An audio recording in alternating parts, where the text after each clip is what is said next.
జై శ్రీరామ్ అండి. అందరికీ నమస్కారం. శ్రీ గణేశాయ నమః, శ్రీ సరస్వతి నమః, శ్రీ గురుభ్యో నమః. అందరికీ నమస్కారం అండి. అందరు ఎలా ఉన్నారు? బాగున్నారా?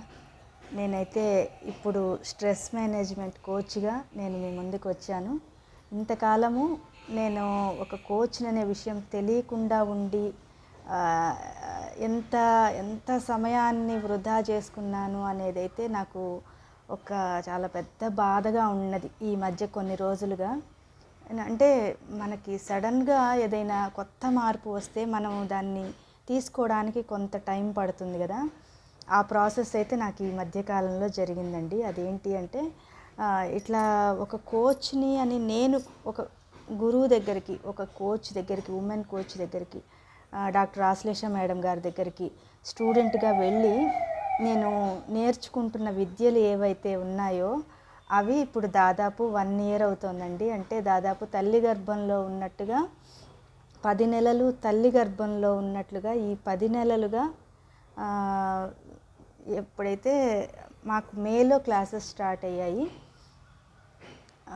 ఇప్పుడు కరెక్ట్గా 10 నెలలు అయినట్టు నేను అక్కడ కోచింగ్లో చేరి నేను నేర్చుకున్న విద్యలు, అలాగే నాకు ఉన్న జ్ఞానము, అలాగే ఇవన్నీ కూడా సమాజానికి ఉపయోగపడాలి అని మాత్రమే నేను ఇలాగా మీ ముందుకు వచ్చాను. లేదంటే ఇంతకుముందులాగా కేవలం పాడుకోవడము, సంకీర్తనలు, సంగీతము ఇవి మాత్రమే ఉన్నప్పుడు నేను ఎక్కువగా ఇలా సోషల్ మీడియా ముందు రావడం అనేది జరగలేదన్నమాట. సోషల్ మీడియాలోకి రావడమే కాదండి, నేను ఇంతకుముందు కూడా ఒక పెద్ద కుటుంబంలో ఉన్నప్పటికీ కూడా నేను చాలా తక్కువగా మాట్లాడేదాన్ని. ఒక ఏమంటారు, ఒక నేనెవరు అనే ఆలోచనల్లో ఉండిపోయేదాన్ని చిన్నప్పటి నుంచి. అది ఎందుకని కలవలేకపోయానా అందరితో అనేది నాకు ప్రశ్న వస్తుండేది. ఎవరైనా అడుగుతుండేవాళ్ళు, ఎందుకు మాతో కలవట్లేదు, ఎందుకని అని అడిగినప్పుడు నాకు సమాధానం అప్పుడు వచ్చేది కాదు. ఇప్పుడైతే నాకు ఆ సమాధానం అనేది తెలిసింది. అట్లా కొన్ని సంవత్సరాలుగా నేను ఏం మాట్లాడకుండా అంటే అట్లా కాదు, కలిసినప్పుడు మాట్లాడతాము, ఫంక్షన్స్ అప్పుడు మాట్లాడతాము, అలా కాకుండా ఎక్కువగా మాట్లాడడము, ఫ్రెండ్షిప్ అని కానీ లేదా అట్లా నాకు రాదు. అది ఎందుకు అనే సమాధానం నాకు ఇప్పుడు వచ్చింది. గత కొన్నేళ్లుగా అయితే చిన్నప్పుడు అలా ఉండేదాన్ని, ఎక్కువ కలవకుండా, ఎక్కువ మాట్లాడకుండా, ఎంతవరకు అవసరమో అంతవరకు మాట్లాడుతూ ప్రేమ అదంతా ఉండేది. అందరంటే ఇష్టము, ఆప్యాయత, పెద్ద కుటుంబం కాబట్టి అందరితోటి కలవడము, అన్నీ మాట్లాడడం అన్నీ ఉండేవి, కానీ ఎక్కువగా క్లోజ్ అయ్యేదాన్ని కాదనమాట. అది ఎందుకు అనేది నాకు ఈ మధ్యకాలంలో తెలిసింది. ఇంకొకటి ఏంటి అంటే, గత 17 సంవత్సరాలుగా నేను పాటలు పాడుతూ అదొక లోకంలో లాగా ఉండిపోయాను నేను. ఎలాగంటే ఒక క్రమశిక్షణలోకి వెళ్ళిపోయి ఆ క్రమశిక్షణలో విద్యలు నేర్చుకుంటూ, సంకీర్తనలు నేర్చుకుంటూ, వాగ్గేయకారులు ఏమేమి చెప్పారో వాళ్ళు మాటల కంటే పాటలతోనే వాగ్గేయకారులు మనకి చాలా గొప్ప సందేశాన్ని ఇచ్చారు. అవి చాలా ఆకర్షితురాలని అయిపోయాను నేను. చాలా అట్రాక్ట్ అయిపోయి నాకు ఆ పాడడము అంటే చాలా ఇష్టం చిన్నప్పటి నుంచి. చిన్నప్పుడు పాడేవి మనము ప్రోగ్రామ్స్కి తీసుకెళ్ళేవాళ్ళు. మా అమ్మగారు పాడేదాన్ని, ప్రైజెస్ వచ్చేవి స్కూల్లో ఉన్నప్పుడు, కాలేజీలో ఉన్నప్పుడు. అలాగే మా గురువుగారు, మొదటిగా నా సంగీతం నేర్పిన మా గురువుగారు డాక్టర్ పిఎస్ఆర్ ఆంజనేయులు గారు అని చెప్పి, వారు దగ్గర నేను సంగీతం నేర్చుకున్నానండి. అలా పాడడము, ప్రోగ్రామ్స్ ఇలాంటివైతే చేస్తున్నా కానీ ఎక్కువగా మాటలు అనేవి మాట్లాడకుండా చాలా తక్కువగా ఉండేదాన్ని. 17 సంవత్సరాల నుంచి అయితే ఇప్పుడు ఈ జరుగుతున్న 17 సంవత్సరాలుగా నేను కేవలం సంకీర్తనలు, సంగీతము, శాస్త్రీయ సంగీతము, వాగ్గేయకారుల కీర్తనలు, లేదా వీణ వాయించుకోవడము, వీణలో కూడా సంకీర్తనలు, సంగీతము, ఇలాగా పూర్తిగా ఒక సంగీతంలోనే ఉన్నాను తప్పితే నేనైతే విడిగా అందరితోటి ఎక్కువగా మాట్లాడడం అనేది లేదనమాట. అది కూడా ఎందుకు అని ఎవరన్నా అడిగితే అప్పుడు నా దగ్గర సమాధానం అనేది లేదు. ఎందుకు ఒక్కటే ఉంటుంది, ఎందుకని మాకు చెప్పచ్చు కదా, తనకి ఎలా ఉంది, లేదా తన ఫ్యామిలీ ఎలా ఉంది, పిల్లలు ఎలా ఉన్నారు, ఇవన్నీ మాట్లాడచ్చు కదా అని అందరూ నేను తెలిసిన వాళ్ళందరూ అనుకునేవాళ్ళు. కానీ అది ఎందుకు అనేది నాకు అప్పుడు తెలియదు, ఇప్పుడు తెలిసింది. ఈ 17 సంవత్సరాలుగా నేను ఎలా ఉన్నాను అంటే ఒక గొంగళి పురుగు ఉంటుంది కదా, గొంగళి పురుగు ఎలాగా తనని తను పూర్తిగా మార్చేసుకుంటుంది కదా, దానికి ప్రాసెస్ టైము పడుతుంది కదా. ఇప్పుడు మనం కూడా మనుషులుగా పుడతాం, మనం ఎటువంటివి మనకి పూర్వజన్మ నుంచి వచ్చినవి ఏవి ఉంటాయో తెలియదు, ఈ జన్మలో కొత్తగా ఏవి అంటుకుంటాయో మనకి తెలియదు, లేదా మన ఇంట్లో పరిస్థితులు లేదా ఏవైనా కానీ మనల్ని ఎలా మారుస్తాయి, భగవంతుడు మనల్ని ఎలా మారుస్తాడు. సమయము అనే ఆ కాలపురుషుడు ఉంటాడు, ప్రతి ఒక్క క్షణం మనల్ని గమనిస్తూ ఉంటాడు. వీళ్ళు ధర్మంగా ఉన్నారా, వీళ్ళు అధర్మంగా ఉన్నారా, వీళ్ళు ఇబ్బందులు వస్తే తట్టుకోగలుగుతున్నారా, పారిపోతున్నారా, వీళ్ళు ఏదైనా కష్టం వచ్చినప్పుడు నిలబడుతున్నారా, భయపడుతున్నారా. ఇలాగా ప్రతి క్షణము మనకి ఆ కాలపురుషుడనే ఎవరైతే పరమాత్మ ఉంటారో ఆ కాలపురుషుడనే స్వామి శివుడు పరమాత్మ మనల్ని ఏం చేస్తారంటే పరీక్షలు అనేవి పెడుతూ ఉంటారు. పెట్టగా అది మనల్ని సానబెట్టినట్టు అనమాట. మీకు ఒక బంగారం కానీ వజ్రం కానీ ఇలాంటి పెద్దవి మంచివి తయారవ్వాలంటే వాటిని ఒక షేప్కి తీసుకురావాలి కదా. అట్లా భగవంతుడు అన్న ఒక పరమాత్మ ప్రతి ఒక్కళ్ళ జీవితము మామూలుగా ఉండదు. వాళ్ళ జీవితానికి తగ్గట్టు అంటే వాళ్ళు ఎదుర్కొనే దాన్ని బట్టి ఉంటాయి సమస్యలు. ఎవరైనా చిన్న సమస్యను తట్టుకోలేకపోతే వాళ్ళకి అంత మోతాదులోనే ఉంటాయి సమస్యలు. ఎవరైనా పెద్ద సమస్యలు వచ్చినా తట్టుకోగలిగిన వాళ్ళకి అంతకంటే ఇంకా పెద్ద సమస్యలు వస్తాయన్నమాట. ఎందుకు? వాటిని మనం తట్టుకొని ఆ పరీక్షల్ని తట్టుకొని జయించి ముందుకు వెళ్ళాలి. అది మనకి భగవంతుడు చెప్పే నీతి అక్కడ. అలాంటి సమస్యలు వచ్చినా కూడా మనము ఏ మాత్రం చెక్కు చెదరకుండా ధర్మాన్ని పట్టుకొని నిలబడాలి. సముద్రంలో ఉన్నప్పుడు తుఫాను ఇలా వచ్చినప్పుడు మనము దేన్ని పట్టుకోకపోతే మనం కూడా నీళ్ళలో కొట్టుకుపోతాం. మనం కూడా ఆ గాలి నీళ్లతో పాటు కలిసిపోయి మనల్ని మనము నిలబెట్టుకోలేము, బ్యాలెన్స్ చేసుకోలేక కొట్టుకొని వెళ్ళిపోతాం. సముద్రం లాంటిదే సంసారం కూడా. ఈ కుటుంబ వ్యవస్థలు అంటే సముద్రం లాంటివే. అవి వాటిని జాగ్రత్తగా మనం ఉండాలి. సముద్రంలో చూడండి, ఒకరోజు అలలు ఎక్కువ వస్తాయి, ఒకరోజు ప్లెయిన్గా ఉంటుంది, అంటే ఏ అలలు ఉండవన్నమాట. ఒకరోజు విపరీతమైన ఉధృతి ఉంటుంది, ఒకరోజు చాలా ప్రశాంతంగా ఉంటుంది సముద్రం. సంసారం కూడా అంతే అండి. సంసారము సాగరము అనేది అందుకే అన్నమాట. ఈ కుటుంబ వ్యవస్థలు బాగుండాలి అంటే కుటుంబ వ్యవస్థల్లో వచ్చే ఒడిదుడుకులను తట్టుకోగలిగేటటువంటి శక్తి ఉండాలి మనకి. అంటే అందరూ, ఆడవాళ్ళు కావచ్చు, మగవాళ్ళు కావచ్చు, ఎవరైనా కుటుంబ వ్యవస్థలు బాగుండాలి అనుకునే ప్రతి ఒక్కరు కూడా ఏం చేయాలంటే మనం తట్టుకొని నిలబడగలము అనే ధైర్యం మనకు ఉండాలి. మన తోటి భాగస్వామికి కూడా అలాంటి ధైర్యాన్ని ఇవ్వాలి మనమే. ఎవరైతే వాళ్ళు, ఆడవాళ్ళైతే ఆడవాళ్ళు, మగవాళ్ళైతే మగవాళ్ళు, ఇది అందరికీ వర్తిస్తుంది. అట్లా ప్రతి ఒక్కరి జీవితంలో ఒక గొంగళి పురుగు లాంటి పరిస్థితి వస్తుంది. అంటే మనకి ఎన్నో ముళ్ళు ఉంటాయి మన భుజాల పైన, ఎన్నో బాధ్యతలు, ఎన్నో కష్టాలు, ఎన్నో ఇబ్బందులు. ఆ గొంగళి పురుగుని చూసారా, పాపం ఫాస్ట్గానే వెళ్తుంటుంది, దాన్ని ఒళ్ళంతా ఆ ముళ్ళుంటాయి. ముళ్ళుంటే అది పుట్టినప్పుడు ఏమి ఉండవు. చూడండి, మనుష్య జన్మకి ఆ గొంగళి పురుగు జన్మకి ఎంత దగ్గరగా ఉంటుందో. అది చిన్నదిగా ఉన్నప్పుడు ఏ ముళ్ళు అవేమి ఉండవు, మామూలుగానే ఉంటుంది. కానీ అది పెరిగే కొద్దీ దాని ఒళ్ళంతా ముళ్ళు వచ్చేస్తాయి. దానికి అది తాకితే దురదలు వచ్చేస్తాయి అన్నమాట ఒళ్ళంతా. అంటే అంత చండాలమైన జన్మలో పుట్టినట్టు అది. మనుషులం కూడా మనము పుట్టినప్పుడు పెరుగుతున్న కొద్దీ ఇట్లాంటి రకరకాలవి మనల్ని అంటుకుంటాయి తెలియకుండా. అంటే చెడు సావాసాలు కావచ్చు, లేదా రకరకాలు ఉంటాయి కదా, రకరకాల అలవాట్లు కావచ్చు, రకరకాల వ్యక్తులు కావచ్చు. ఎవరెవరు మనల్ని కలుస్తారో, ఎవరెవరు మనలతో మాట్లాడతారో, ఎవరెవరి ప్రవర్తన మనపైన మనల్ని నియంత్రిస్తుందో తెలియదు. అంటే మనం ఒక్కొక్క వయసులో ఉన్నప్పుడు, ఒక్కొక్క ఆలోచనలతో ఉన్నప్పుడు ఎవరెవరి ప్రవర్తన మనల్ని కంట్రోల్ చేస్తుందో తెలియదు, ఎవరెవరి ప్రవర్తన మనల్ని అట్రాక్ట్ చేస్తుందో తెలియదు, ఎవరెవరి ప్రవర్తన మనకి నచ్చుతుందో తెలియదు, ఎవరెవరి ప్రవర్తనని మనం ఫాలో అవుతామో కూడా తెలియదు.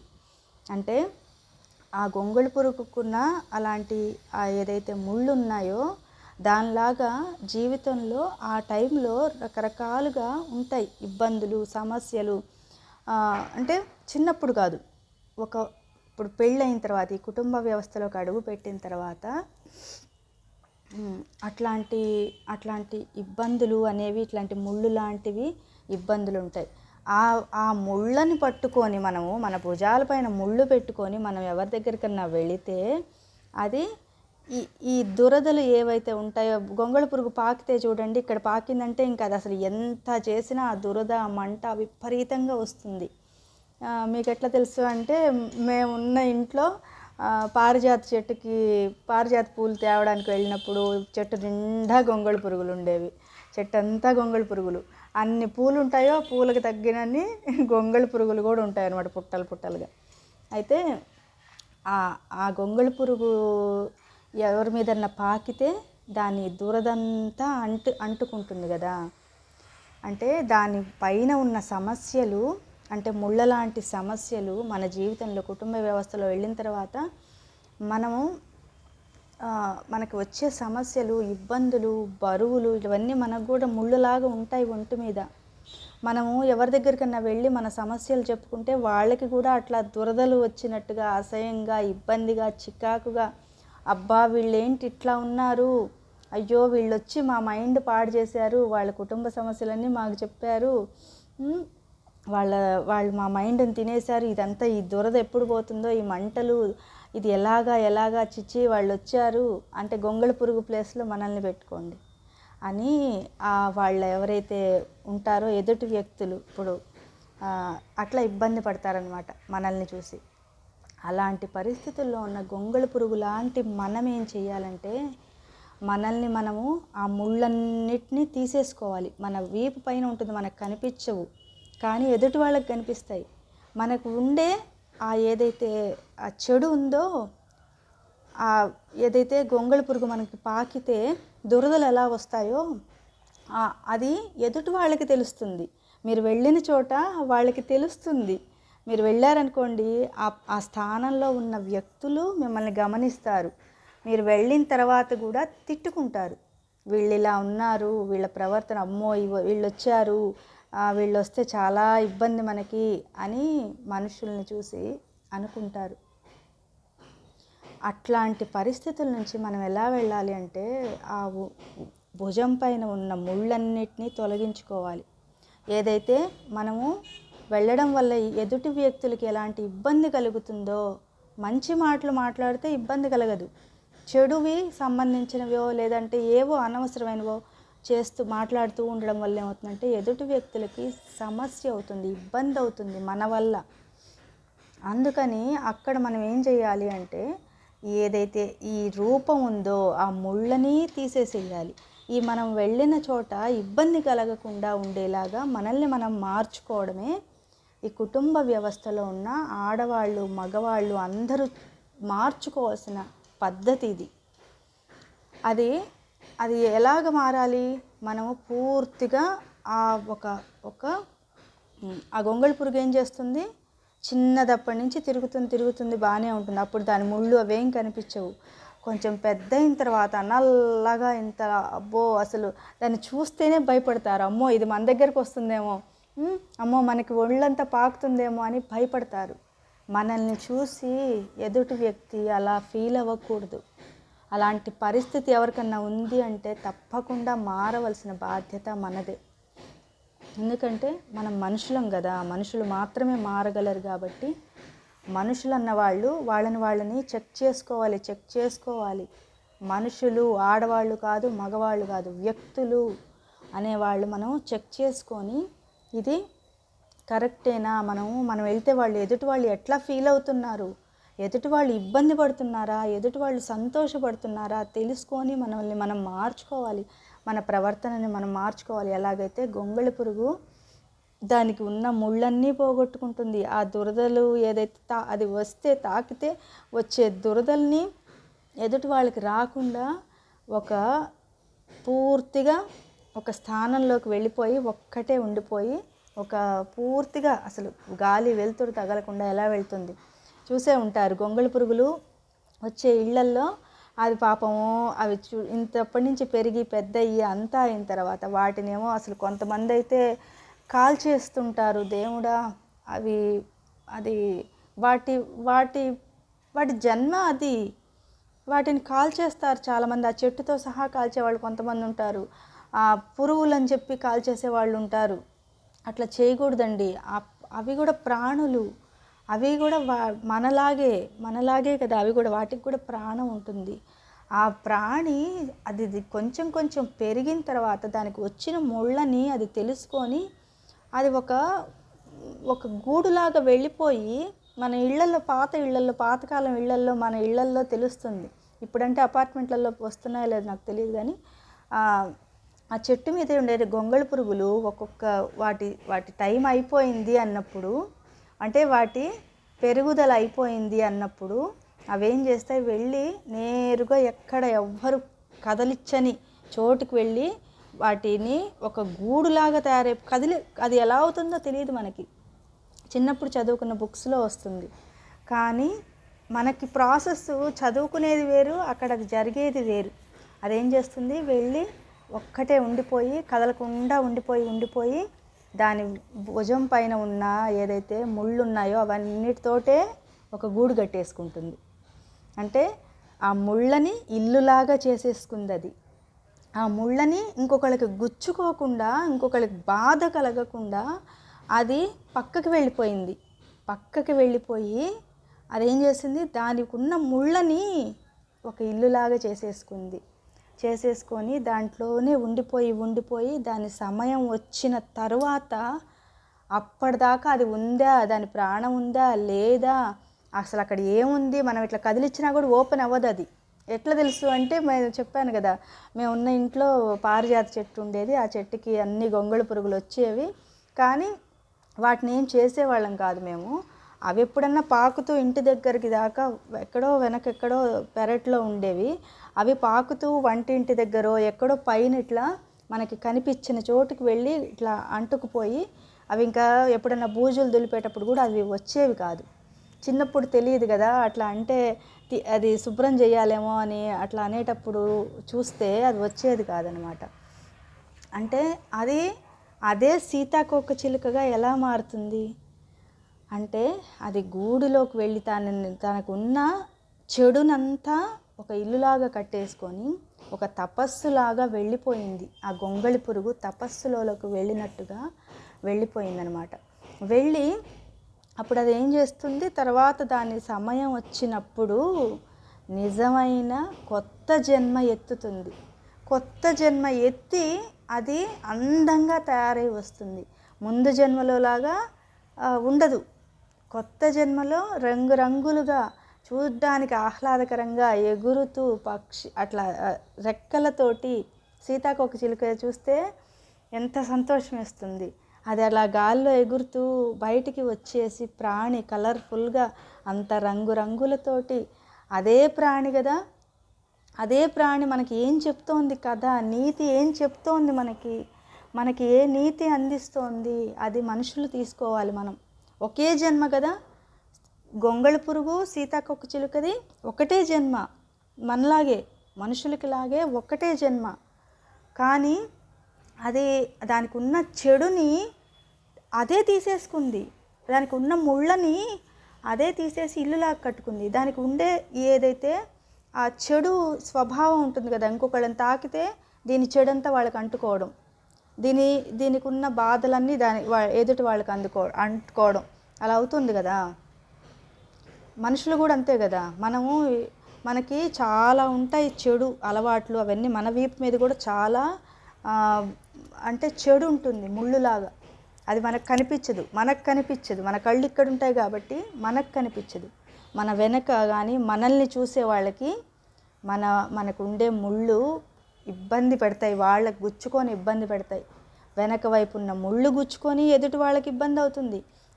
ఎవరి దగ్గరికన్నా వెళ్ళి మాట్లాడితే, అంటే తాకిన గొంగళి పురుగు ఎలా ఇబ్బంది పెడుతుందో వాళ్ళని, అట్లా మన మాటలు కూడా ఎదుటి వాళ్ళకి అదే రకంగా ఇబ్బంది పెడతాయి. అలాంటి పరిస్థితి నుంచి మనల్ని మనం మార్చుకొని ఈ జన్మలోనే, వచ్చే జన్మ కాదు, ఈ జన్మలోనే మనుషులుగా పుట్టాం కాబట్టి మనకి జ్ఞానం ఇస్తాడు కాబట్టి భగవంతుడు, ఈ జన్మలోనే మనం మారాలి, సీతాకోకచిలుకలు అయ్యే ప్రాసెస్లోకి వెళ్ళాలి. ఖచ్చితంగా ప్రతి ఒక్కళ్ళు జీవితంలో చిన్నప్పటి నుంచి మొదలు పెడితే మనము ఏదో ఒక రోజుకి అలాంటి పరిస్థితికి వచ్చి తీరుతాం. అది ఎవరైనా అండి, కష్టపడాలి, మనల్ని మనం తెలుసుకోవాలి. నేను ఎవరు అని రమణ మహర్షి చెప్పినట్లుగా నేను ఎవరని తెలుసుకోండి. మీరు చేసే ప్రతి పనిలో నేను ఏం చేస్తున్నాను, నా ద్వారా ఏంటి ఉపయోగం, అసలు ఏంటి నేనెవరు అనే దానిలో తెలుసుకుంటూ వెళ్తూ ఉంటే ఏదో ఒక రోజు రిజల్ట్ అనేది వస్తుంది ఖచ్చితంగా.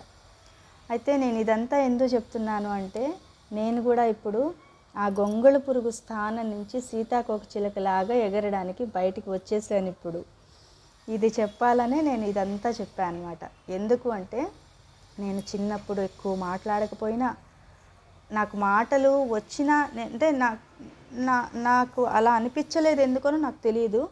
ఎక్కువ జనాలతోటి ఎక్కువగా అటాచ్మెంట్స్ పెట్టుకోకపోయినా, తర్వాత కూడా నేను నా పని, నా చదువు, ఏదైనా చదువుకోవడం ఇది చేశాను. తర్వాత ఈ 17 సంవత్సరాలుగా పూర్తిగా సంకీర్తనలు, సంగీతము వీటిలో ఉన్నాను. ఈ జరిగిన 10 సంవత్సరాలుగా అయితే ఎట్లాగైతే గొంగళి పురుగు ఒక గూడు కట్టేసేసుకొని ఒక్కటే ఉంటూ తపస్సులాగా వెళ్ళిపోతుంది కదా, అట్లా 10 సంవత్సరాల నుంచి మాత్రం నేను పూర్తిగా ఆ సంగీతంలో మునిగి తేలుతున్నట్టుగా సంగీత సాధన, వాగ్గేయకారుల కీర్తనలు అంతే, ఇంకా వేరేది ఏదీ లేదనమాట. అంటే ఇంట్లో బాధ్యతలు, ఇంట్లో సమస్యలు అవన్నీ ఉంటాయి, అవి ప్రతి మనిషికి ఉంటాయి, అవి మనం స్పెషల్గా చెప్పుకోక్కర్లేదు, అవి ఉంటాయి. కానీ అది వేరు, ఇది వేరు. మన బాధ్యతలు వేరు, మన ఆత్మ ఏం చెప్తుంది, మనం ఎవరని చెప్తుంది, మనం ఏం చెయ్యాలని చెప్తుంది, అది వేరనమాట. అట్లా నేను ఈ 10 సంవత్సరాలుగా పూర్తిగా తపస్సులోకి వెళ్ళిపోయినట్టుగా, ఆ గొంగళి పురుగు ఎట్లయితే దాని గూడు, అది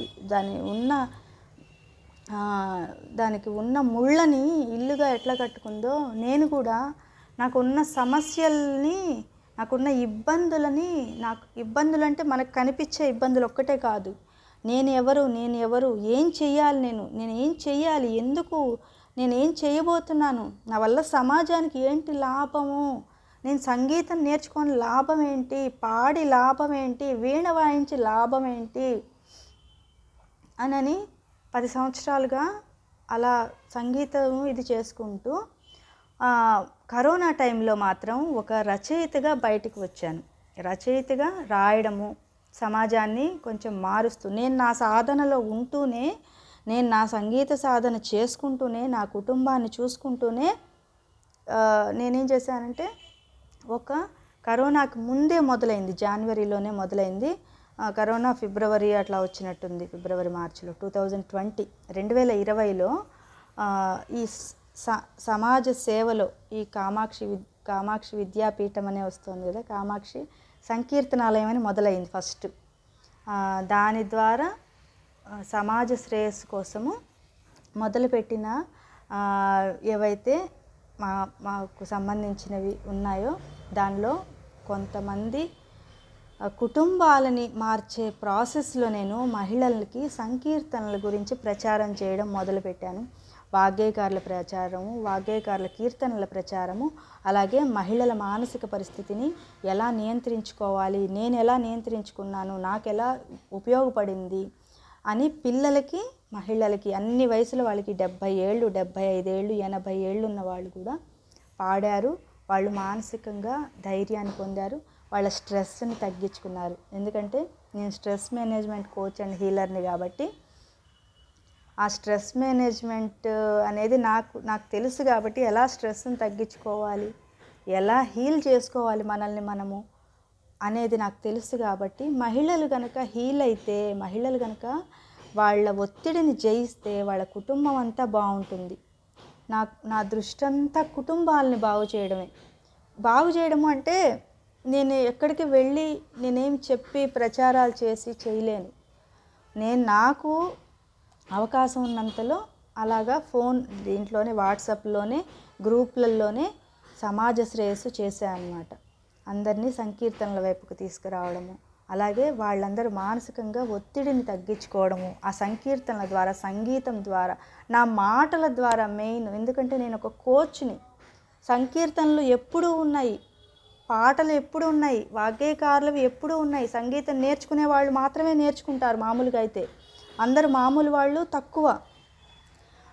అట్లాంటిది వాళ్ళకి నా మంచి మాటల ద్వారా, నా కోచింగ్ ద్వారా నేను అందించిన సేవ అది. అలా సేవ అందించి నేను ఎలాగైతే సంకీర్తనల ద్వారా ఇన్నేళ్ల నుంచి సాధన చేసుకుంటూ నా స్ట్రెస్ని నేను తగ్గించుకున్నానో అది నేను సమాజానికి కూడా అందించాను. చిన్నపిల్లల దగ్గర నుంచి పెద్దవాళ్ళ దాకా, పెద్దవాళ్ళ వయసు ఉన్న వాళ్ళ దాకా అందరికీ స్ట్రెస్ అనేది తగ్గింది, హీల్ అయ్యారు. అయితే అది ఎందుకు చెప్పాను అంటే నేనిప్పుడు ఆ పొజిషన్ నుంచి, అంటే ఏదైతే గూడు కట్టుకున్న గొంగళి పురుగు స్థానం నుంచి సీతాకోక చిలుకలాగా ఎగరడం మొదలు పెట్టేసేసాను. అప్పుడు నేను ఒక చిన్న సీతాకోక చిలుకను అయి ఉండొచ్చు 2020లో అప్పుడే పుట్టిన సీతాకోక చిలుకని అయి ఉండొచ్చు. చిన్నది ఎంత ఉంటుంది, ఇంకా అంత కలర్ఫుల్గా, అంత మంచి రంగుగా, మంచి అందంగా, లేదా మంచిగా ఎగరడము అవన్నీ వచ్చి ఉండవు కదా, అంతే అయి ఉంటుంది నేను. అందుకని నాకు తోచినంత దానిలో నేను అందరికీ అలా సేవ అందించడం వల్ల కామాక్షి విద్యాపీఠంలోని సంకీర్తనాలయం ద్వారా అలా సేవలు అందించడం వల్ల దాదాపు ఒక 1000 కుటుంబాల దాకా అంటే 1000 మహిళలు వేసుకోండి, పిల్లలు మహిళలు అందరూ కలిసి ఒక 1000 మంది దాకా సన్మార్గంలోకి వచ్చారు. 1000 మంది ఆడవాళ్ళు, పిల్లలు ఆడవాళ్ళు కలిపి అంటే 1000 కుటుంబాల్లో సంకీర్తన అనే దీపం వెలిగించానన్నమాట.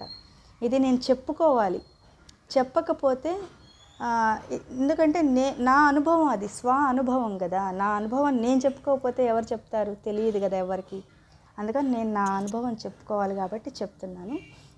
1000 మంది ఇళ్లల్లో, 1000 కుటుంబాలలో సంకీర్తన అనే జ్యోతిని వెలిగించి వాళ్ళకి సంకీర్తనల గురించి నేను కోచింగ్ ఇచ్చి మాట్లాడి వాళ్ళకి సంకీర్తనల మీద ప్రేమ పుట్టేలాగా చేసి, శ్రీనివాసుడు అలవేలు మంగమ్మ వారి మీద ప్రేమ కలిగేలా, భక్తి కలిగేలాగా చేసి ఆ పిల్లలని, చిన్నపిల్లలని, పెద్దవాళ్ళని భక్తి మార్గంలోకి తీసుకువచ్చి, ఎందుకు అంటే నేను దానిలో సక్సెస్ అయ్యాను కాబట్టి నాకు అది తెలుసు. ఎలా స్ట్రెస్ తగ్గించుకోవాలి, ఎలా మహిళలకి ఎలాంటి ఇబ్బందులు ఉంటాయి, వాటి నుంచి బయటపడాలి అంటే ఈ భక్తితో బరువు తగ్గుదామని నేను ఇప్పుడు ఏదైతే పేరు పెట్టానో, ఇది కామాక్షి సంకీర్తనాలయం అని మొదలుపెట్టి 10 ఏళ్ళయింది. ఈ 10 ఏళ్లలో దాదాపు ఎంతోమంది ఎన్నో రకాలుగా స్ట్రెస్ని తగ్గించుకున్నారు. భక్తితోటే బరువు తగ్గారు. బరువు తగ్గడం అంటే శరీరానికి ఒక్కటే కాదండి, వెయిట్, మన మనసుకి, మన బుర్రకి, వీటన్నిటికీ కూడా స్ట్రెస్ అనేది ఆగిపోతుంది, బరువు. దాన్ని తగ్గించడం స్ట్రెస్ మేనేజ్మెంట్ కోచ్ అండ్ హీలర్గా ఈరోజు నేను సీతాకోక చిలుకలాగా బయటికి వచ్చాను. ఇన్నేళ్ళు ఏవైతే ఉన్నాయో అవన్నీ నేను ఇలాగే గొంగళి పురుగు ఎలాగైతే చిన్నప్పుడంతా తిరుగుతుంది, అది నేను కూడా అలాగే చిన్నప్పుడు మామూలుగానే అందరితోనే ఉన్నాను. కానీ కొంచెం పెద్ద అయిన తర్వాత ఏమవుతుంది, అది కొంచెం బాగా పెద్ద పెద్ద పురుగుల్లాగా అవుతాయి కదా గొంగళి పురుగులు. అప్పుడు కూడా వెళ్ళదు అది ఎప్పుడో దాని సమయం వచ్చినప్పుడు వెళ్ళి ఉన్న ముళ్ళన్నిటినీ గూడుగా చేసేసుకుంటుంది కదా. నేను కూడా ఆ గొంగళి పురుగులాగా కొంతకాలం వచ్చేటప్పటికి వైరాగ్యంలాగా అయిపోయి, అంటే పాటల వల్ల కాదు, మనుషుల వల్ల కాదు, సమస్యల వల్ల కాదు, ఎందుకనో ఇంకా ఇంకా పక్కకు వెళ్ళిపోదాము, ఇంకా వేరే వేరే ప్రపంచం వద్దు, నాకు ఈ సంకీర్తనలు చాలు, అందరికీ చెప్పడము ఇది వద్దు. అప్పటిదాకా చెప్పున్నాను కదా, మీరు పాడండి, అవి చేయండి, ఇవి చేయండి, భక్తి వైపు వెళ్ళండి, భక్తితో బరువు తగ్గుదాం అన్నట్టు అప్పటి నుంచి చెప్తూ, ఈ 10 ఏళ్ళ నుంచి చెప్తూ ఉన్నాను కదా. ఈ మధ్యకాలంలో అంటే ఇంక అట్లా ఆ గొంగళి పురుగులాగా వెళ్ళి అది గూడు కట్టుకున్నట్టుగా నేను కూడా కేవలము సంకీర్తనలు, సంగీతము, శాస్త్రీయ సంగీతము, వీణ, ఇది రోజంతా చేశానన్నమాట.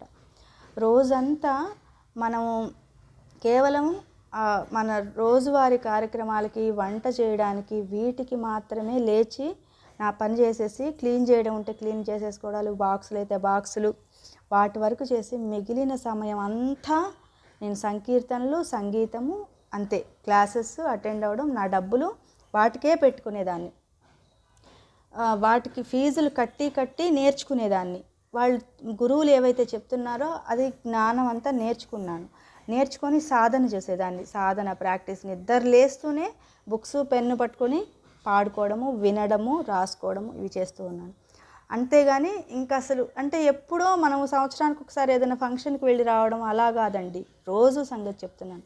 అలా ఫంక్షన్స్ వచ్చినప్పుడు వెళ్తాను, మళ్ళీ వచ్చిన తర్వాత నా క్లాసెస్కి అటెండ్ అవుతాను, హోంవర్క్స్ ఉంటే చేసుకుంటాను, పాడుకుంటాను, రాసుకుంటాను. ఇవి అట్లా ఉండడం వల్ల ఇప్పుడు ఈ 10 సంవత్సరాలకి ముందు నాకు వచ్చిన ఈ కోచింగ్ ఏదైతే ఉందో, మా గురువు ఒక కోచ్, ఉమెన్ కోచ్ అనమాట. ఆ మేడం నాలాగే ఎంతోమంది, 20,000 మంది స్టూడెంట్స్ ఆ మేడం దగ్గర జాయిన్ అయ్యారు. అట్లా నేను అంత సమయము ఒక్కదాన్నే ఉండి పాడుకుంటూ ఉన్నదాన్ని, అసలు సంగీతం తప్పితే, సాధన తప్పితే, శాస్త్రీయ సంగీతం తప్పితే ఇంకా ఏమి లేదు, నా జీవితం పాడడానికే ఉంది అంటే అని డిసైడ్ అయిపోయాను. ఇంకా నా జీవితం అంతా ఎవరైతే రామదాస్ గారు వీళ్ళందరూ ఉంటారో, త్యాగరాజస్వామి, అన్నమయ్య, వీళ్ళందరూ ఎలా ఉన్నారో నేను కూడా, మీరాబాయి, వెంగమాంబ గారు, ఇలా ఎలా ఉన్నారో వాళ్ళు అందరూ వాగ్గేయకారులు, నేను కూడా వాళ్ళ దారిలోకి వెళ్ళిపోదాము, నేను కూడా రచనలు చేసేదాన్ని, పాటలు రాసేదాన్ని, పాటలు అవి సంగీతం కలిపి పాడేదాన్ని. ఇవి అని కాదు, అంటే నేను కరోనా టైంలో అయితే ఒక రచయిత్రిగా సమాజానికి ఉపయోగపడేవి కూడా రాశానన్నమాట. సమాజానికి ఏవైతే ఉపయోగపడతాయో, కుటుంబ వ్యవస్థలు బాగుండేలాగా రచనలు చేశాను నేను. చేసి ఎవరైతే నేను ఇందాక చెప్పినట్టు ఉన్నానో, నేను ఎలా సక్సెస్ అయ్యానో, సంగీతం ద్వారా నేను ఎలా అయితే స్ట్రెస్ తగ్గించుకొని నా కుటుంబాన్ని నేను జాగ్రత్తగా చూసుకుంటున్నానో, అలాగా అందరికీ సమాజ శ్రేయస్సు కోసం ఉపయోగించాను దాన్ని. అప్పుడే నేను ఈ రచనలను కూడా చేశాను సమాజ శ్రేయస్సు కోసమే అయితే నేను కూడా వాగ్గేయకారుల దారిలోకి వెళ్ళిపోయాను. నేను పాడుకుంటున్నాను, వాళ్ళలాగే నేను ప్రవర్తిస్తూ ఉన్నాను. అంటే నాకు ఇంకా వేరేది ఇది లేదు. సంగీతము, రాముడు, కృష్ణుడు, అమ్మవారు, శివుడు, అంతే. వాగ్గేయకారుల కీర్తనలే నాకు భోజనం. నేను పాడడమే నాకు మొత్తం ప్రాణం. అంటే ఇంకా పాట వేరు, నేను వేరు కాదు, సంకీర్తనలు వేరు, నేను వేరు కాదు, నా గొంతు వేరు, అక్కడ రచన వేరు కాదు. నేను పూర్తిగా లీనమైపోయాను. ఎందుకు? దానిలో కలిసిపోయాను, నేను సంగీతంలో కలిసిపోయాను. అందువల్ల ఏమవుతుందంటే, నేను ప్రత్యేకంగా క్లాసెస్ చెప్పడం కాదు, నేనే అదైపోయాను. నేను అదే వాళ్ళందరికీ కూడా, నా స్టూడెంట్స్గా ఉన్న వాళ్ళందరికీ కూడా నేను అదే చెప్పేదాన్ని. 2020 ఆ టైంలో ఇదే చెప్పేదాన్ని. సంకీర్తనలు తీసుకోండి, వాగ్గేయకారులవి అంటే మంత్రాలు అవి. ఒక సంకీర్తన అంటే ఒక మంత్రంతో సమానం. ఆ పాట తీసుకోండి, కీర్తన తీసుకోండి, సాధన చేయండి, పాడండి, ప్రాక్టీస్ చేయండి, మీ బాధ అంతా పోతుంది, మీ స్ట్రెస్ అంతా తగ్గుతుంది అని చెప్పి అందరికీ సంకీర్తనల గురించి ప్రచారం చేసినప్పుడు ఏమైందంటే, వాళ్ళ బాధ నిజంగానే తగ్గింది, అందరివి బాధ తగ్గింది, పాడారు. అయితే నేను అప్పుడు చెప్పింది కూడా ఒకటే పాయింట్, అది మీరు అయిపోవాలి. సంకీర్తన అనేది మీరైపోవాలి, అట్లా లీనమైపోయి పాడాలి అని చెప్పినట్లుగా నేను సంగీతం అయిపోయాను, సంగీతంలో కలిసిపోయాను. నేను సంగీతమే, నేను వేరు సంగీతం కాదు వేరు కాదు, నేను వేరు సంకీర్తనలు వేరు కాదు అనే దారిలోకి వెళ్ళిపోయాను అనమాట. అయితే అలా అయిపోయాను కాబట్టే నేను నాకు ఇంక నా జీవితమే పాడడానికి, నా జీవితంలో చివరిది కూడా నేను పాడుతూనే పోవాలి, నా ప్రాణం పోయేటప్పుడు కూడా పాడుతూనే ఉండాలి, ఇదే నా జీవిత లక్ష్యం అయి ఉంటుంది అని అనుకున్నాను నేను. అనుకొని ఇన్నేళ్లుగా మనుషులతో మాట్లాడడము, ఎక్కువగా క్లోజ్ అవ్వడము, ఫ్రెండ్షిప్ చేయడము, ఎక్కువ ప్రేమతో ఉండడము, ఎక్కువ ఫోన్లు చేసుకోవడం ఏమీ లేదు. నా జీవితం ఇంతే, ఇంక నేను ఎండ్ చేయాల్సింది. నేను నా లాస్ట్ శ్వాస వరకు నేను భగవంతుడిని కోరుకుంది నేను ఇట్లాగే పాడుతూనే పోవాలి, నేను ఇంతే, నాది ఇదే ఫైనల్, నేను ఇలా పాడుతూ ఉండగానే పోవాలి. నాకు ఇబ్బందులు కానీ నన్ను ఇబ్బంది అంటే నాకు వచ్చే సమస్యలు నన్ను ఇబ్బంది పెట్టకూడదు, నా బాధ్యతలు నన్ను ఇబ్బంది పెట్టకూడదు, నేను ఇలా పాడుకుంటూనే ఉండాలి అని ఫైనల్ నా లాస్ట్ ప్రాణం దాకా కూడా నేను ప్లాన్ వేసేసుకున్నాను, నాదేంటి, నా పయనం ఏంటి అనేది. అయితే ఏదైతే ఉందో ఇప్పుడు ఆ బటర్ఫ్లై మనకి ఆ సీతాకోకచిలుక బయటికి వచ్చేసి ఎగరడం మొదలుపెట్టినప్పుడు దాని ముందు జన్మ గుర్తుంటుందో లేదో నాకు తెలియదు, కానీ అప్పుడు ముందు జన్మలో ఎలా ప్రవర్తించారు జనాలు, ఎలా ఉన్నారు ఏంటి, అవి దానికి గుర్తుంటుందో ఉండదో నాకు తెలియట్లేదు. అలాగా ఆ ఒక తపస్సు లాంటి స్థానంలో నుంచి నేను బయటికి వచ్చింది ఎందుకు అంటే, మన యూట్యూబ్ ఛానలు దాంట్లో డెవలప్మెంట్ లేదు, సరిగ్గా రావడం లేదు, దీనికి ఏదన్నా చెయ్యాలి, నేను ఏదన్నా నేను ఏదన్నా ఇంకా చెయ్యాలి యూట్యూబ్ కోసము. ఎందుకంటే ఇవన్నీ నేను చేసేవి ఏవి కూడా నేను నాతోటి ఎండ్ అయిపోవాలని చేయట్లేదు. ఏదైనా ఇప్పుడు ఈ కామాక్షి సంకీర్తనాలయమైనా నేను మా పిల్లలకి చెప్పాను, నేనున్నా లేకపోయినా నా తర్వాత మీరు చూసుకోవాలి. ఇది ఇప్పుడు వీణలు, నా వీణ ఉంది, ఫస్ట్ వీణ పేరే కామాక్షి, ఆ కామాక్షి పేరేనే నేను కామాక్షి సంకీర్తనాలయము, కామాక్షి విద్యాపీఠం అని పెట్టుకున్నాను. ఆ వీణ కూడా నేను కొని 12 ఏళ్ళు అయిపోయింది. నా తర్వాత ఏంటి, నేను ఉన్న రోజులు వాడతాను, వాయిస్తాను, సరే. నా తర్వాత ఏంటి అంటే నేను నా పిల్లలకి చెప్పాను, నా తర్వాత కూడా మీరు ఆ వీణ వాయించాలి, నా తర్వాత కూడా ఈ కామాక్షి సంకీర్తనాలయం చూసుకోవాలి అని చెప్పినప్పుడు ఈ యూట్యూబ్ కూడా నేను నా పిల్లలకి ఒప్పగించేదే. ఇది కూడా నేనేమన్నా శాశ్వతమా, దీన్ని కూడా జాగ్రత్తగా చూసుకోవాలి, మీరు తర్వాత మంచివి పెట్టాలి ఈ పోస్టులు వీడియోస్ అని చెప్పుకున్నాం అన్నమాట. అయితే